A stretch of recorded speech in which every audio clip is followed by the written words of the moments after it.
Hello, everyone. I'm Laura Humm. I'm one of the Dialogue Doctor editors, and I'm here today with Eric Heuser. Did I get it right? Yeah, you got it right. Okay, good. I always worry about saying people's names wrong. Growing up, my last name was Boatler, and everyone got it wrong. Of course, my married name is Humm, which surprisingly people still get wrong.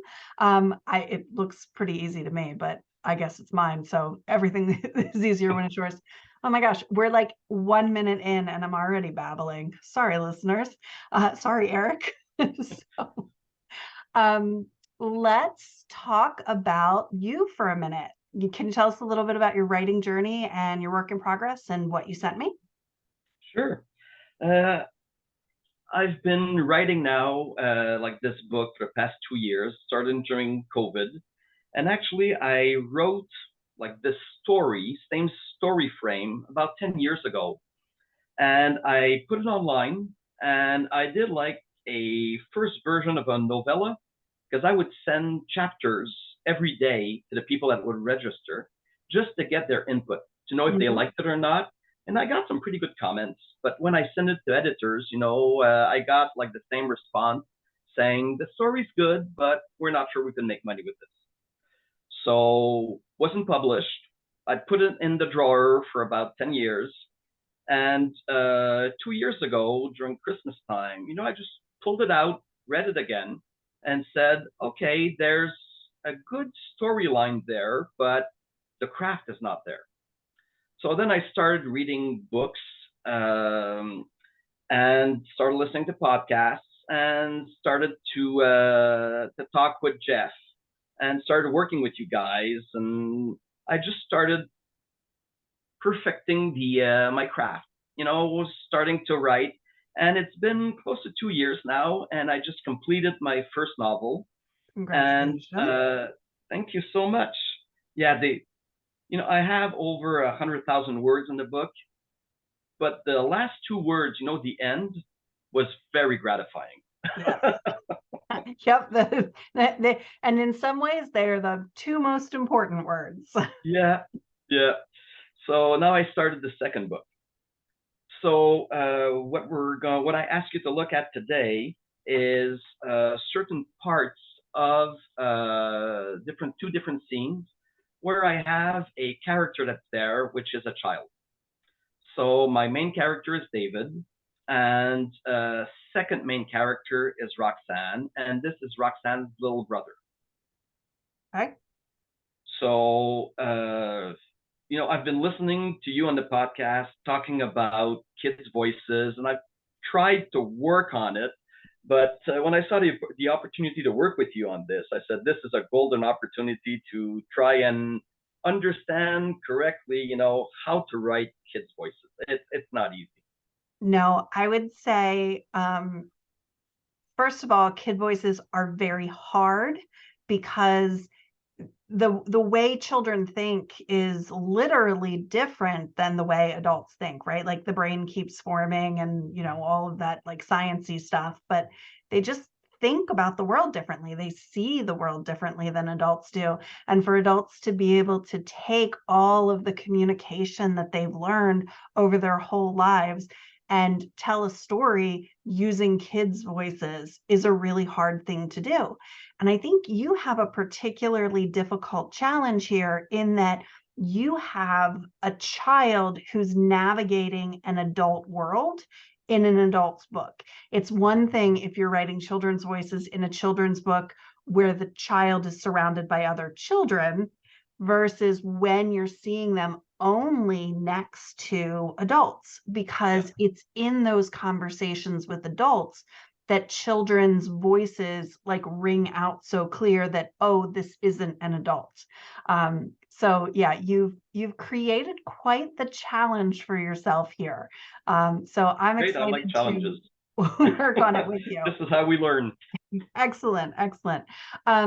So is there anything else about your work in progress or Liam, who's your 9-year-old's voice that you want to talk about before we start kind of breaking it down?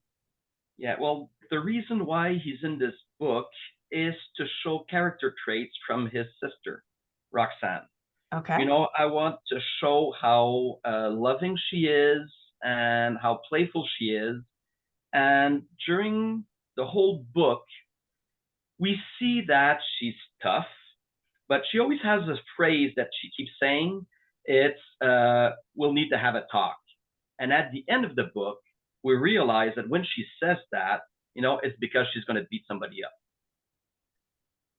So I want to put that in there that, a a teenager or almost adult, the guy that's 17 or 18, beat up her little brother, and she's going to take care of it. Okay.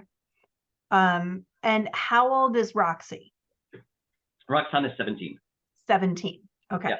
So there's a there's a pretty big age difference there between them. Yeah. Okay, great. And in the start of the scene, Roxanne has been somewhere for seemingly a long time. Yeah. Can you tell me a little more about that? Yeah. She's been on a trip with 3 of her friends, and they traveled across Canada, went to the Rockies, went a little bit everywhere, and that's how she met David.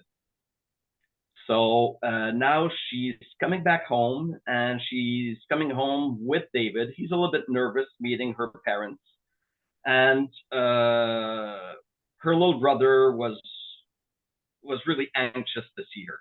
He was never separated from her for such a long time.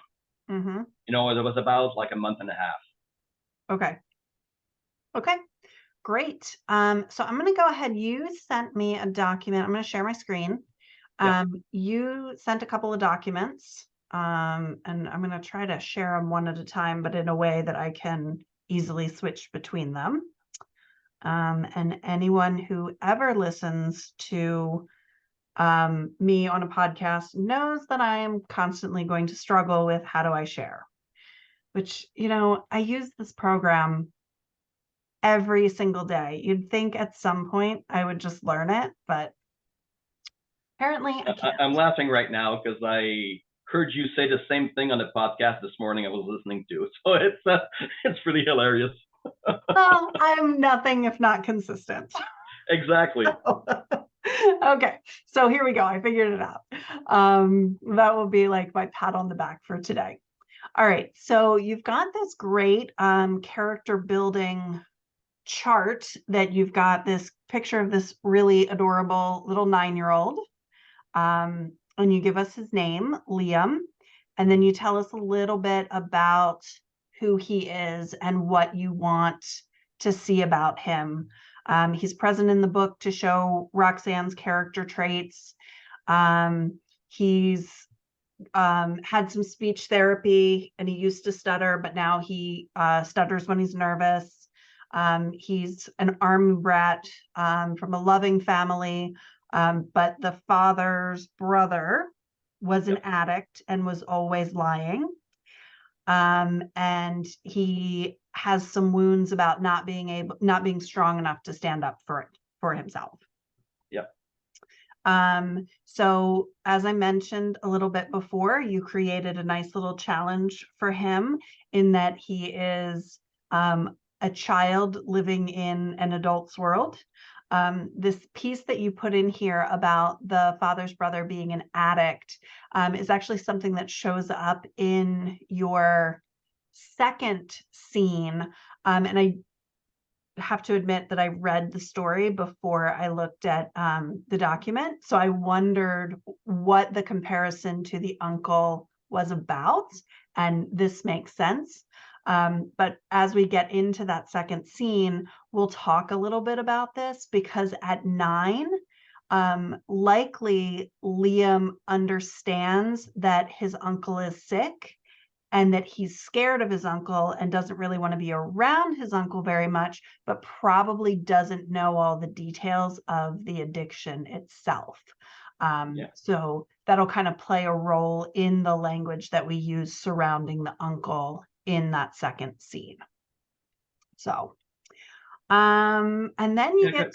I just want to specify that I put that in there because for for Roxanne, lying is something that just she doesn't accept because of what happened in her family with the uncle and everything. And when she meets David, he lies. So that's why all across the book, he has to live with that lie, and she doesn't want to go out with him. She says, I'll be your friend, but I will not be your girlfriend because you're a liar. Got it. So that's why I put it back in there in that scene with her little brother.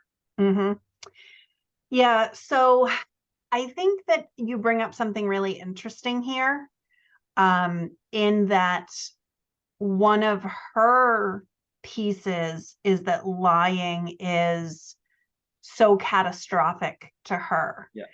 But unacceptable. Yeah. Oh, absolutely. Right. Like, most people don't like to be lied to, but when you have this family trauma surrounding it, it can be it can be a line that people won't cross. And I think that's really realistic. I do, however, think that the language, and this is an opportunity for us to talk about her language with her brother versus her language with David, because this can be a modulation. I know we're talking about Liam's voice, but just as we're thinking about it as it relates to Roxy, and sorry, I keep calling her Roxy and you keep referring to her as Roxanne. And it's because my first introduction to her, again, I read the story first, was Liam yelling Roxy to her. So I'll try to make that switch. That's okay. It's not a problem. Her name is Roxanne, but her brother and her friends call her Roxy. Roxy. Okay. Yeah. Well, and so just so that the listeners know that as well. Thank you for that clarification. No but I'll try to stop code switching on it and just call her by one name. So one of the things that you can do with her is, instead of with her brother, knowing that he's 9 and that she has to speak to him differently than she speaks to other people, the way she references his lie should be different. It shouldn't be the same drawing of the line. It shouldn't be that, like, especially because in the scene, you're trying to show her compassion because she needs her brother to share information with her, that's hurting, why he's hurt. So creating that conflict of, don't be like Uncle, I can't remember the uncle's name. Don't remember either. Okay, great. Well, we'll figure it out. We'll figure it out when we get there together. Uncle Steve or something. Right. So once we get there, like, creating that creates a hurdle for a 9-year-old that he's never going to be able to overcome. It's actually going to shut him down instead of making him stand up for himself the way it did in the story. But again, that's one of the nuances that I want to talk about as we're starting to look at the story, because oftentimes as writers, where we miss the mark on a child's voice isn't the words that we use, it's the thought process that emulates the way a child thinks versus the way an adult thinks. So I'm going to go ahead and skip the rest of the chart for a minute, and I want to actually just get into some of these examples that I'm talking about here, just because I think some of these things are going to come a little bit more clear if we use some examples. So I'm going to zoom in a little bit. By the way, thank you for color coding the scenes where Liam is in to help me understand where I needed to, like, focus a little bit more easily. That was fantastic. Yeah, I didn't want you to have to read everything, So. Well, I appreciate that. And I love a good color code. So yeah, I know. I feel like if I don't talk about color on every podcast, anyone who listens just to think about color will be disappointed. I don't know why anyone would listen to a writing podcast to talk about color, but I don't know. It made sense in my head. Yeah, it helps a lot, color coding. I do it too, and it really helps.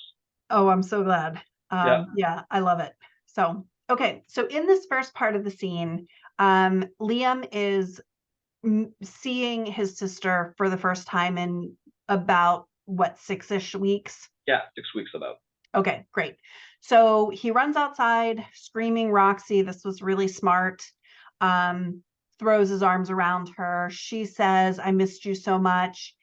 He says, don't ever go away for so long again, as he buries his face in her hair. I made one small change on this line to take out the for so long, because that qualifier is actually a very adult qualifier. For kids, it's either you're here or you're away. The time frame, 9-year-olds are starting to get a sense of time better than like a 4 or 5-year-old. So honestly, you could kind of go either way on this one, but because you want to show the difference between her understanding of time and his understanding of time, taking that out just kind of pulls the distinction between her 17 years and his 9 years just a little bit further away. She says, oh, you missed me. And he says, of course I did. Of course is a confirmation that implies something else, like nothing else could have made sense, which again is a very adult concept that kids might not be able to. Now, if people around them say, of course, all the time, then of course makes sense for them. But assuming not everybody's saying, of course, around him all the time, he's probably going to respond more directly to the question. And I don't know why so much, but I feel like there are needs to be a lot of exclamation points in this scene, just because of that like high intensity that happens. So of course I did, I suggested yes so much with some exclamation points in there. So then she says, I missed you too, kiddo. Let me look at you. My God, you grew this much, indicating a space between her thumb and her forefinger, showing how much he's grown. He responds to that with, pinky swear that you'll never go again. Now, I struggled with this line back and forth and back and forth.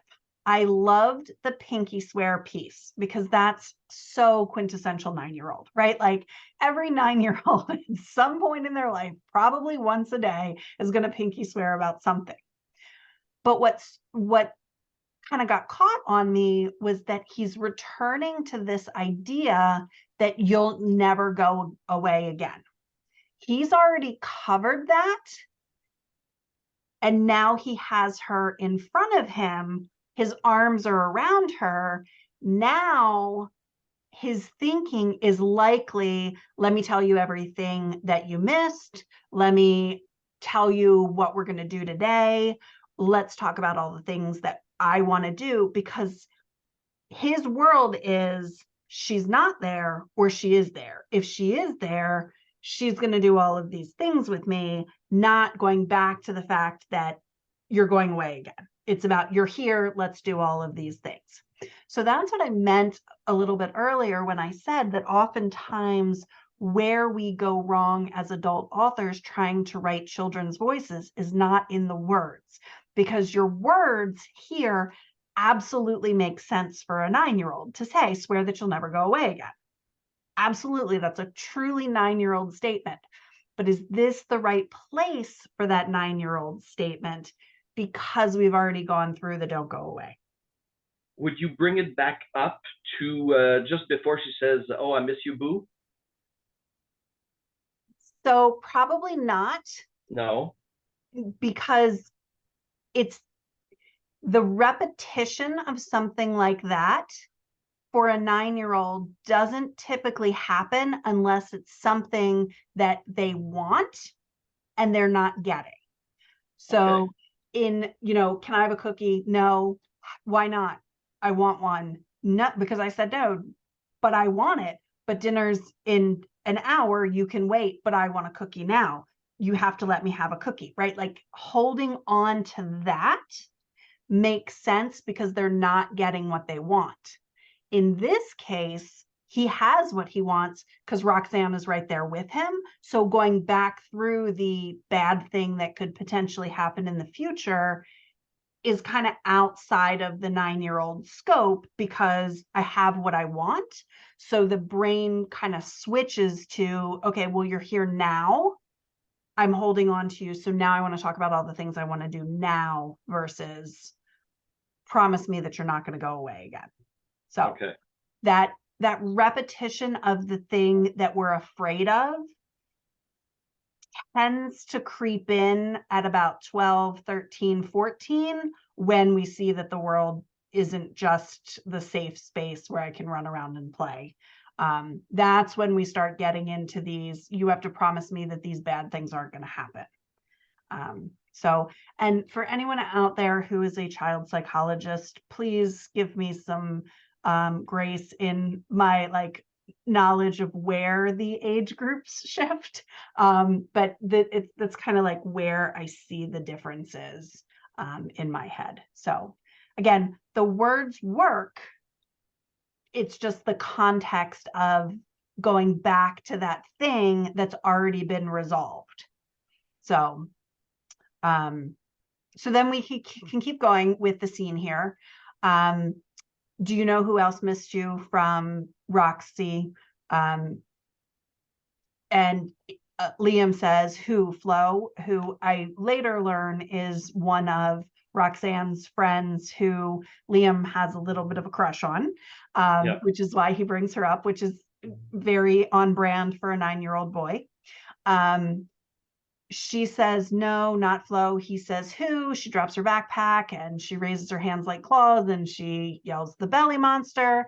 And he screams, no, and pretending like he runs away. She catches him and they roll around and fight on the ground for a little while she tickles him. This is one of the places where I felt like this is a great opportunity to pull this moment out, especially if your goal is to show how Roxanne is so different around her brother than she is around people her own age, where she can be silly and she can let her guard down. So maybe he giggles and says, stop, Roxy, stop, laughing all along the way. She loosens her grip like she's going to let him get away. He starts to run away, screaming, get me again, as he's like trying to break free. And then she lets him go until he's almost out of reach and she pulls him back and she's like, no, you don't, you're mine. And he screams and giggles, no, until they both can't laugh anymore, right? Like just taking that moment, because honestly, if you've ever had a tickle fight with a 9-year-old, they don't let up. The minute you as an adult are tired and you want to walk away, they're pulling you back in. They're like, nope, got to do it again, got to do it again. Or you're like, no, I'm tired. And they turn it around and they start tickling you, right? Like, because they're 9 and you're their whole world. So kind of creating that sense of this happens a lot. And that it's like their safe space and it's the game they play a lot, does 2 things for you. It really brings out the playfulness of this child, and it gives you this opportunity to show who Roxanne is differently than her friends, than when she's with her friends. Now, I like that a lot. Oh, good. I'm glad that that's helpful for you. So you'll see that I have this section about the t-shirt in blue, because I didn't understand the significance of her blowing raspberries on his stomach until I read the next chapter. So I'm going to go ahead and skip that for a minute, and I'm going to keep talking about Liam's voice. And then as we talk about the second chapter, I'll jump back into this. I just didn't want you who can see in the screen and anyone who's watching the video and not listening to the podcast wonder why there's this big blue line on the screen that I'm not talking about. It's because it's a context thing, not a voice thing. So we'll come back to it. Okay. So they finished their game. And I love that you did this for her and not for Liam. You have her stopping the game, smiling, hugging and kissing him, saying that she missed him so much. That is perfect because, again, she's 17. She understands the consequences of having been away, knowing that she's going away again. Whereas he is just in the moment.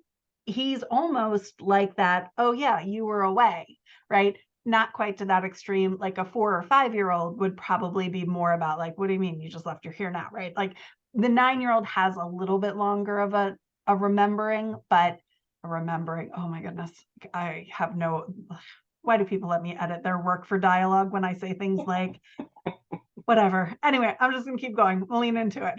So I really liked that she went back to that and he changes the subject. I think that's really great. So you have him saying, who's your friend? He is talking about the dog. She thinks he is talking about her friend David. Yep. That is a very adult misunderstanding. So there are a couple of things that I have a question about in this moment. So when Liam sees Roxy for the first time, are David and the dog standing next to her? Yes. Okay, so that changes the dynamics of that hello introduction just a little bit. Because no matter how much he has missed his sister, the fact that she's standing next to somebody he doesn't know and there's a dog there is very likely to change his priorities in the conversation. So Roxy, I threw my arms around her. Don't ever go away from me again. You missed me. Yes, I did. Who's that? Or Roxy, you brought me a dog. I mean, she says, I missed you so much. He's like, don't ever go away again. What's my dog's name? Right? Because the 9-year-old doesn't have the same emotional connections that allow them to like distinguish different things, right? Like everything comes at them at once. As adults, we understand that sadly in our lives, there's a triage in how people are placed and their importance to us, right? Like we learn that over the years that, our parents we hug our parents before we hug our brother and sister. We hug our spouse before we hug our parents if it's been a long time, right? Like there's this kind of triage that we learn growing up, both from social norms and from like, you hug your mother before you hug your father, because if you don't hug your mother first, she pouts when you hug your father, right? Like these small nuances, not that that ever happens in my house, but these like small nuances that you learn over time. 9-year-olds don't know them yet. So they're taking in the world all at the same time. And while he's missed his sister, she's got a dog. And a 9-year-old who wants a dog probably thinks about wanting a dog as much or more as he thinks about missing his sister. So it's like this weird, so again, it's that like, it's the way that you have written it works, but it's very constructed based off of the way adults think about a reunion or a homecoming. Now, that's not necessarily a bad thing because you are writing a book for adults or almost adults about almost adults that happens to have a kid in it. So if you are going to go this direction and not restructure the scene, which based off of your purpose for including Liam, I would say, go ahead and leave this. Maybe what you do is you take the introduction to David and the dog and you move it just above, do you know who else missed you? And it's, I missed you so much. You missed me. Oh, you grew so much. In response to you grew so much, he's like, you brought me a dog, or who's that man, versus just who's your friend. because kids tend to not be ambiguous about things like that. If he's jealous that she brought this boy home, and you have in the next scene that he didn't really like her last boyfriend, Yep. then he's likely to be protective of her and more skeptical of David than he is interested in, like, his distaste for David might be more important than his excitement over a dog. But I don't know, dogs are pretty awesome. And when you're Yep. 9 and you want a dog, oh, that's a lot to take in. So I would just suggest that you think about like how you're creating this misunderstanding in here about who we're talking about. Especially because in the start of the next scene where it's just the two of them, there's a similar misunderstanding, Yep. which again is fun as a writer. It's fun as a reader, but it's definitely more of a problem that happens with adults than problem that happens in talking to kids, because kids say weird off the cuff stuff all of the time. They just tend to be really specific about it, right? Like in school, I read this book about earthworms. We're talking about what we're having for dinner. Why are you telling me about earthworms? Well, because earthworms eat and go to the bathroom out of the same place. And I think that that's cool, right? Like that's a conversation with a 9-year-old. It's not, what do you want for dinner? I want worms, right? Like there's context in their head that they don't always like. And, you know, not that I've ever had a conversation with a 9-year-old about earthworms. I clearly have, right? Like, anyway, so yeah. 9-year-olds are so much fun. So it's just kind of the way that we think about structuring a scene. So again, this idea with the dog, and what I like what you did about the dog is you're using the dog as an opportunity for Liam to get closer to David and for David to use the dog to build a relationship with Liam. Yep. So that's a really good thing, because it's often what people do, especially people who are uncomfortable around children. They tend to find something about a child to like connect with. And using a dog is actually a very smart idea to do that. So yeah, so as you're talking as the conversation shifts to David, to more of a like Liam and David. So if Liam is protective of his older sister, which he likely is, especially if he didn't like her last boyfriend, the conversation, rather than being about how proud David is about how tall he is and tell me about your puppy, is going to be more like, who are you? What are you doing with my sister? Why are you here?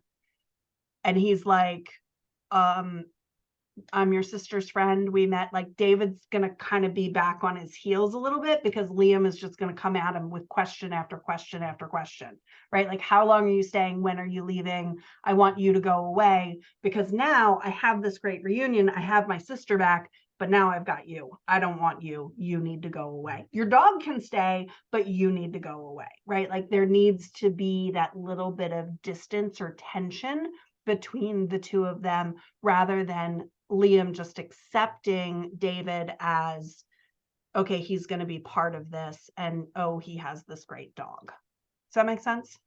It does a lot. Okay. It definitely changes the tone of what you're trying to, what you were doing in your scene, but it also gives you an opportunity, because right now, once Liam and David start talking, you've got 2, 4, 6, 7 exchanges where you completely lose Roxy. So if you have Liam saying, who's that? And she says, this is David. And he says, I'm your sister's friend.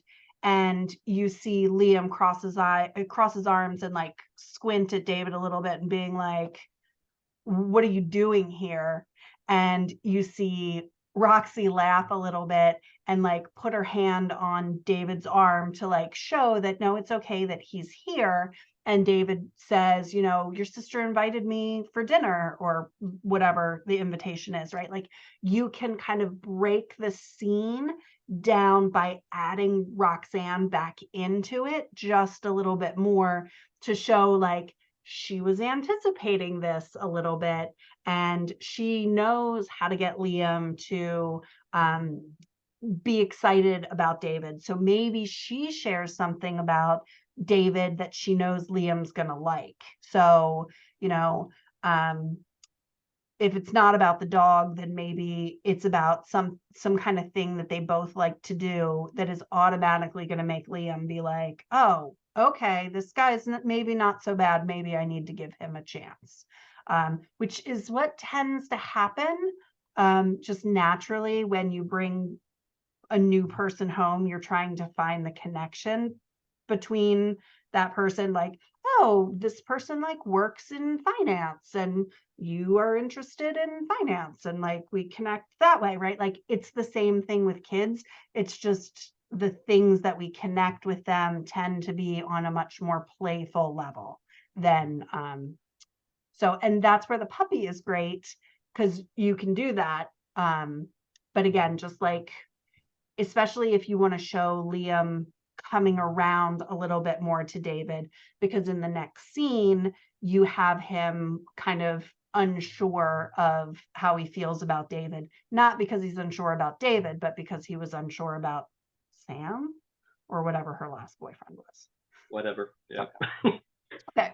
And then I just want to continue with this conversation a little bit, because as you get into the section about the dog and the leash and like this introduction to the dog, and like Liam is connecting with David because David's going to let him play with the dog, but then the dog won't follow him. And then David has to like talk to the dog. And then Liam's like very like, how did you do that? This, you know, this moment where Liam's tugging on the leash, trying to get the dog to follow him, he doesn't say anything. Whereas if you know anything about dogs, like he's probably talking to the dog and he's like, come on, Tank, let's go play ball in the backyard. Don't you want to run around with me? Come on, we'll play tag. You chase me, right? Like all of that word vomit that tends to come out with 9-year-olds. So 9-year-olds, often a dog is like talking to one of their friends, right? Like, yeah, they know the dog's not going to talk back, but they don't understand that it's like sit, stay, come, heel. They don't understand like how to talk to a dog yet. So changing that, so it's not he's just tugging on the leash, but he's like talking to the dog. And then instead of complaining he won't come, he just sits there. David can come up next to him and be like, come on, Tank. And then the dog moves, and then Liam can be like, oh, you know, like I love this where you have Liam going, how'd you do that? Right? Like that, like mystified. So then just like letting David teach Liam the commands instead of just getting down on his knees and like telling Tank to listen to David, and that, or listen to Liam. David's telling Tank to listen to Liam. He's actually teaching Liam how to connect with the dog, which then helps build the bond, which is kind of what we were talking about before. We just kind of changed the order of things. Does that make sense? Makes a lot of sense. I like it. Excellent. So like I said, before I turn the recording on, lots of times, or maybe I said it with the recording on, I can't remember now. Lots of times what we want to do in a scene with a kid is write the scene the way it makes sense if you have adults in the scene, highlight the points that need to happen and work them backward. So what you had here was the reunion is the first part. Then you've got the who are these people part, and then you've got the building trust part, right?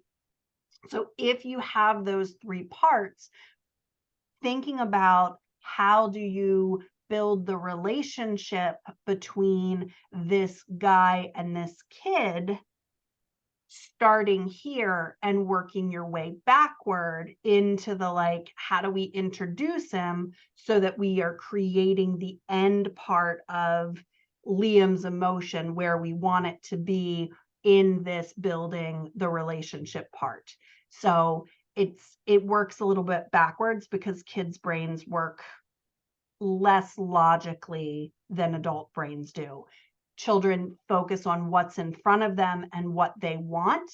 And it's the adults around them that show them that it's not just all about you. We have to think about these other things in the world. But as adults, we tend to think about all of the details first, and we forget what it's like to like just hyper focus on one thing.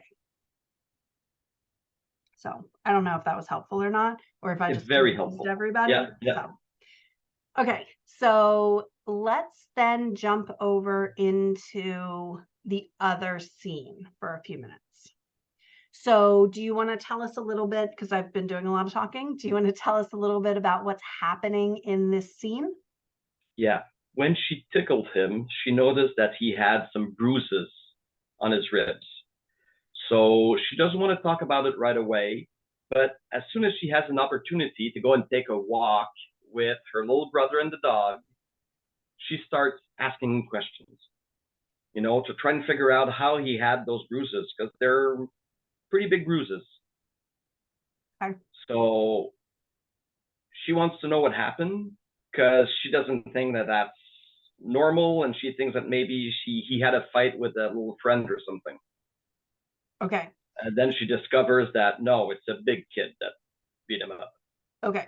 So why doesn't, if she thinks it's just he was fighting with one of his friends and it looks really bad, but she thinks there's an innocent explanation for it, why doesn't she say something in the previous scene when she first sees the bruises?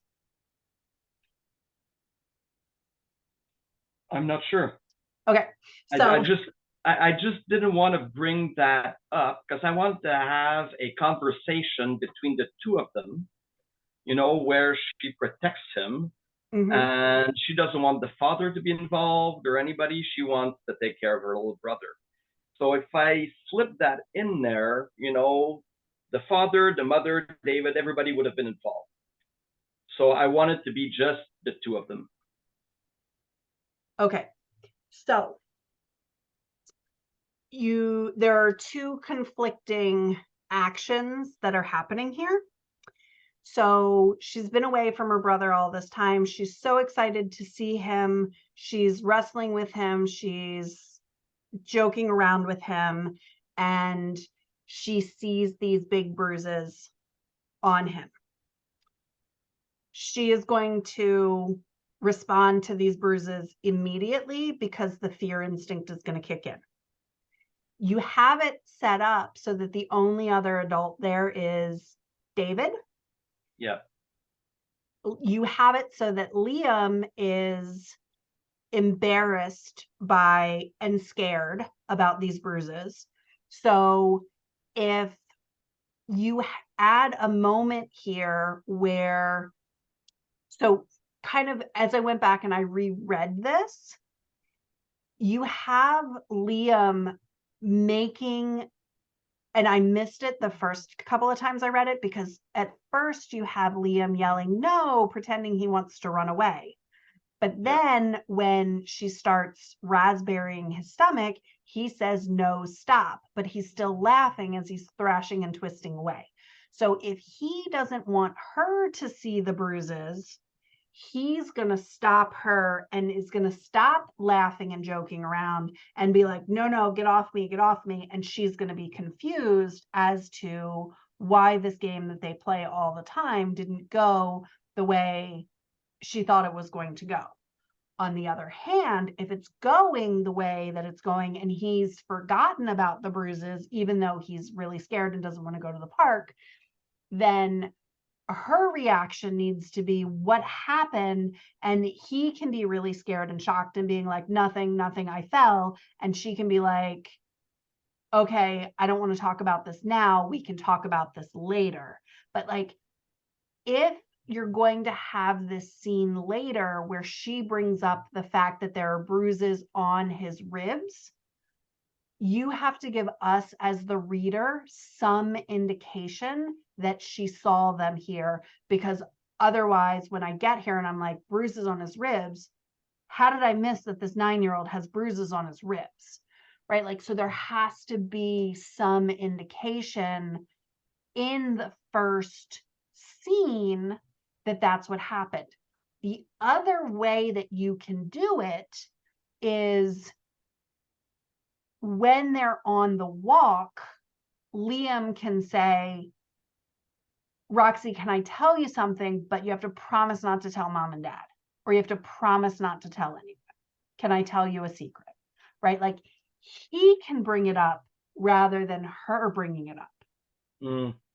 So, or you can bring it up not about the bruises, and they're going for a walk and she's like, let's go to the park, and he's like, no, I don't want to go to the park, let's just go home. And she's like, but you wanted to go for a walk. And he's like, but we can walk in the neighborhood, it's fine here, we don't have to go to the park. And she can be like, what's wrong, what's happening in the park? And he can be just like, I just don't like it over there anymore. And she can be like, what do you mean you don't like it over there anymore? What happened? The park is your favorite place to go. So it doesn't have to be necessarily about her wanting to question him about the bruises, because if she really wants to protect him, if she sees that he's hurt, she's going to want to deal with it right then and there, unless she thinks it's the parents that are creating the bruises, which it didn't seem like that was ever part of the conversation. So it No. almost makes more sense to turn the conversation around and have it be like, maybe she notices that he's being weird or something along those lines, and it's less about him hiding and lying about the bruises, and it's more about this, like, he's acting weird, because that's what kids tend to do when they're afraid of something. Like, the park is like the coolest place in the world when you're 9, right? Like, there's a jungle gym and there's other kids and there's a slide and I don't know, whatever else people like to do outside is at the park, right? Like, there are other dogs and this is a fantastic place. But when she wants to go there, he's like, no, I don't want to go. Like that, there's something up there. Does that make sense from a plot standpoint? I love that. It Okay, makes a lot of sense. I excellent. think this is the best way of bringing the subject up. I really, really like that. Okay, excellent. All right, so let's talk a little bit about knowing that you're going to change the structure of the conversation to either him being nervous about talking about it, like, hey, I need to tell somebody because I've been holding this in all along and I'm really scared and I need an ally because I can't stand up for myself, or he starts acting weird and she's like questioning him. Let's talk about this, because either way, if he brings it up and he wants to tell a secret, when she says something like, like, we should be telling children, secrets aren't a good thing, right? Like, we need to talk about things and it's important to talk about things, and we can figure out who to tell together and we can figure out how to work it out together, and because this is what we want people to tell kids. Not everybody tells kids this, but this is kind of the direction we want them to go. Yeah. Or if he's being a little bit weird, regardless of which way you go, at some point, she's going to press him for details that he doesn't want to tell, and he's going to make up a lie, right? And that's the thing that you really wanted to show Yeah. about Roxy in this conversation. So I just want to highlight this, and I'm going to zoom in a little bit to make it a little easier for us to see this. So what you have going on here is her kind of challenging him a little bit, what happened. So regardless of how you get into this, what happened, he can say something like, I fell off the swing. She knows that this is a lie, right?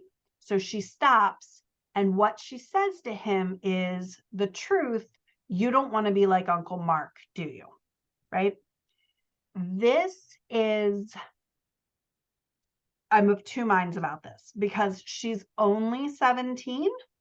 So this line that she has in her mind that Uncle Mark has lied to them over and over, and it's hurt her parents, it's hurt her brother, it's hurt the family, right? Like in her mind, this is the worst thing in the world. This Yep. is how she would talk to her friend. This is how she would talk to David. This is probably how she would talk to her parents. But this is her 9-year-old brother. So the way she brings this up needs to be trained in the way that you talk to a 9-year-old, especially because if she has been her brother's protector the whole time, she has probably tried to protect her brother from the pain that Uncle Mark is causing. So likely when Liam comes to her and is like, why is everybody mad at Uncle Mark? She's saying things like, well, Uncle Mark, doesn't always make good decisions, but, we don't have to spend time with him. Or when he says, Uncle Mark is being really mean, she can be like, well, let's go play outside, or let's go, right? Like if she's really trying to protect him, she's probably trying to shield him from the truth of the family, thinking he's too young to understand it. So using this like accusation of you don't want to be like him feels very much like an intimidation tactic that doesn't kind of line up with what you were saying you wanted to show from her from a compassion standpoint. Yeah. Now, if you want her to be able to use this idea of helping Liam understand why telling the truth is so important to her, this is an opportunity where you can have her say something like, hey, you know how dad is always really angry at Uncle Mark? And Liam can be a little bit like, well, yeah, but what does that have to do with what we're talking about? Right? Like this kind of skeptical. And then she can be like, well, and we always tell you you're too young to understand. And, sometimes we get mad at each other. Well, the reason that sometimes we get mad at each other or they get mad at each other is because Uncle Mark doesn't always tell the truth and it makes things hard for dad. Or, however she tells the story to help him understand that lying is going to make things harder in the end than it is, right? Like if you want her to make it a teachable moment, because if she's pushing hard and she's like accusing him of being like Uncle Mark, he's going to go the other direction and he's going to be like, I want to go home, stop talking to me. Why don't you just go away again? Because if he's already scared and she's pushing him, he's likely going to lash out. Instead of what you have him doing here is defending himself of, I'm like not like him, and then starting to tell the story and immediately going into like telling the truth, which is a very adult thing to do when somebody accuses us of lying. If we think that lying is something that's like the worst thing that we can be accused of, then we're going to start telling the story to defend ourselves and why we didn't tell the whole story in the first place. Kids, on the other hand, when they're pushed, they're going to back away, or they're going to come at you, but they're going to come at you with something that you don't want to hear. Like, why don't you just go away again? We don't even need you here, but leave your dog, right? Like whatever it is. So that's where I was saying, like I said earlier, that sometimes like the words that you have in here of like how he's telling the story works, but how you get him to that point is much more on the adult level than it is kind of on the kid level. I like it a lot. Okay. Yeah, this is great. Excellent. So it does mean a rewrite of your scene to focus on kind of the beats, focusing more on the way a 9-year-old would react. So my recommendation to you in doing that, knowing that you're going to have to rebuild your scene, is do what you did before and write the scene just the way that the scene comes out in your mind. Because when you had this first part of the first scene of like him running out the door and throwing his arms around her, you had the right flow for the conversation. You just had to change a couple of the words to pull them more into his age group. You're probably going to have to do that when you rewrite it, but if you know the beats that you want, so he brings it up, she helps him feel comfortable, he starts telling part of the story, she encourages him to tell more of the story by saying things like, you know, I'm your big sister, you know, I'm always going to protect you. And he says, like the time when I fell off my bike and you made my knee feel better, right? Like he's going to take something that he can remember and relate it to what she just said. Because again, that's a very 9-year-old thing to do, right? As an adult, when somebody says they're going to protect us, our response to that is, you know, I know you love me, I know you care about me, but little kids are going to use something in their memory to be like, yeah, like that other time, right? Like, so you can kind of put the beats together. And then as you're reviewing it, you can make the adjustments to the language like we did on the other one, where it's like, instead of saying, of course I did, which is a very adult phrase, we can turn it around and be like, yes, I see that, or, you know, I know that, or whatever. So, but yeah, definitely don't feel like, sorry, just to wrap it up into one sentence instead of my 10 minutes of rambling. When you're writing it, just go ahead and get the story out and then go line by line and ask yourself, have you heard a 9-year-old say this? Is this the right time for a 9-year-old to say this? Because those can be the two problems. It's the right thing at the wrong time, or it's, I guess, the wrong time and the wrong thing. I don't know. It can be one or the other. So, or however the math works on that matrix. So, all right. I just shared a lot. I hope there was something coherent in there. What questions do you have? What did I miss? It's a lot to work on right now, and I love it because I'm here to learn, and you're teaching me so much. This is great. I just love it. Good. I'm so glad. Yeah. As I say on every single podcast where I'm talking about children's voices, I'm very passionate about children's voices, because I think kids have so much to say and they can bring so much color to a story. Not just when we're color coding their voices, but like they're just so, they just have just such a fun and interesting perspective, and you can do so much with them.